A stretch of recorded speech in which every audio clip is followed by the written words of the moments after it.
Hi everyone and welcome back. My name is Lisa Mattam and I've created this vlog where you follow me on my journey as I launch my new skin and hair care brand, Sahajan. In this episode, I'm going to share with you some of my tips in how to manage the bumps along the way, particularly during the startup phase. To offer you some context, when you saw me last, I had my beauty media launch. And the great news is that things are starting to happen. It's a bit of a snowball effect when it comes to media, because it's not as though you meet everybody and then the next day you find yourself in the paper. What it is there are a number of bloggers who've started to fall in love with the product and they're sharing the product with others. And then with long lead media like a magazine, we've gotten some early indications that we're going to see some coverage in the new year. So all good things. But what I want to focus on for this episode is what is happening in the now. In the last couple of months, I've had some, I'll say, bumps or challenges along the way. I've had times where partners haven't delivered as I expected them to, where suppliers have maybe not operated in what I would consider an ethical way, or have not honored the terms of our agreement. And then I've had some other bumps, one more specifically, very recently. I can remember it very clearly.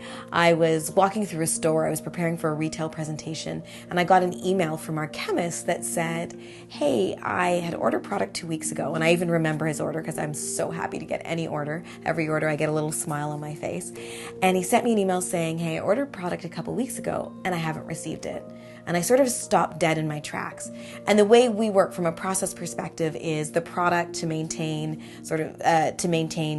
temperature and just to be in a proper stored format is stored in a warehouse. And that warehouse, when you send in an order, there's a plugin on the back of the website and they get it and they pick it off the shelf, they put it in a box and they ship it to you. So it ensures that the product is maintained in its utmost integrity. But when I found out they didn't receive it, or that he didn't receive it, I was flabbergasted because we've had this all developed. We tested it. You know, the first month, every time an order came in, usually from friends or family, I would do a little woohoo and then I would check to make sure it was delivered. So this was a surprise. So I sort of stopped dead in my tracks, made a couple of phone calls, and then immediately found out that the developers had done an update to the plugin. And as a result, there was a bug, an unpredictable bug, that meant that a couple of people didn't get their product. And it wasn't by any way that I could understand. It wasn't based on the credit card that they used or where they were from or even what they purchased. It seemed to be very random. But the sad part is a couple of orders weren't received. And it wasn't just to the family and friends that had ordered. I'm finally starting to get orders from people who don't know me. And so it was really sad to find out that those people who had, invested and taken the time for Sahajan didn't get their product. And so what I did quite immediately was I had to call the people who developed the website, the warehouse. I had to call my office manager because I wasn't at the office to all help me get the situation under control.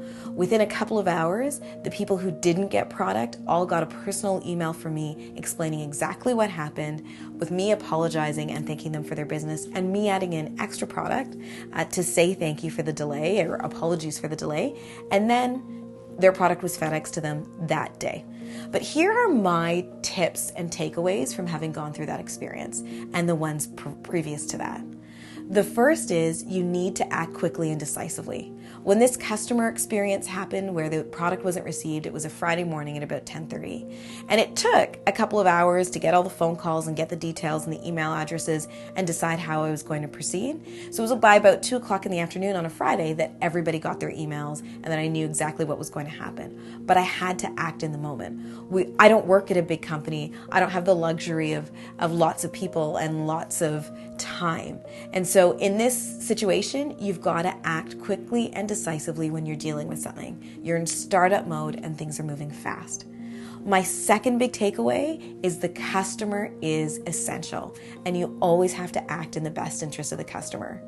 My daughter doesn't really understand what I'm doing for work anymore, and she asked me the other day who my boss is. And I said to her, I guess my customers are my boss, because ultimately to me, that's who I'm accountable to. When somebody takes the time to go on a website and decide that they're going to purchase Sahajan, they're in a relationship with me that I really need to honor. And so I yes, it cost me money to send them extra product. It cost me money to FedEx them product overnight, but it was absolutely worth it, because from the moment they think about Sahajan, they interact and purchase, I want them to have a great experience with that and with me. And so I want them to know that they're investing in a company and spending money at a company that has high integrity and values them. And then my third big takeaway is you're not going to be able to prepare for everything.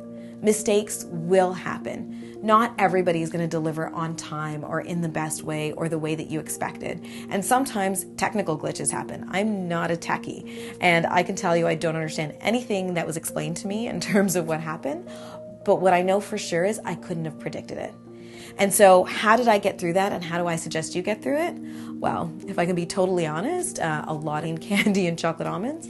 But beyond sort of the nurturing the soul with treats, I would say, I wake up in those, in those mornings, or I sit down in those situations and say, remember what you signed up for. Remember that you started this knowing it was going to be hard.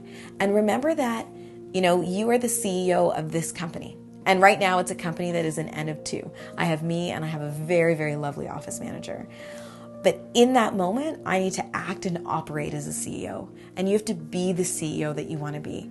Ask yourself, one day you could be the CEO of a company that's as large as you want it to be. And how are you going to act?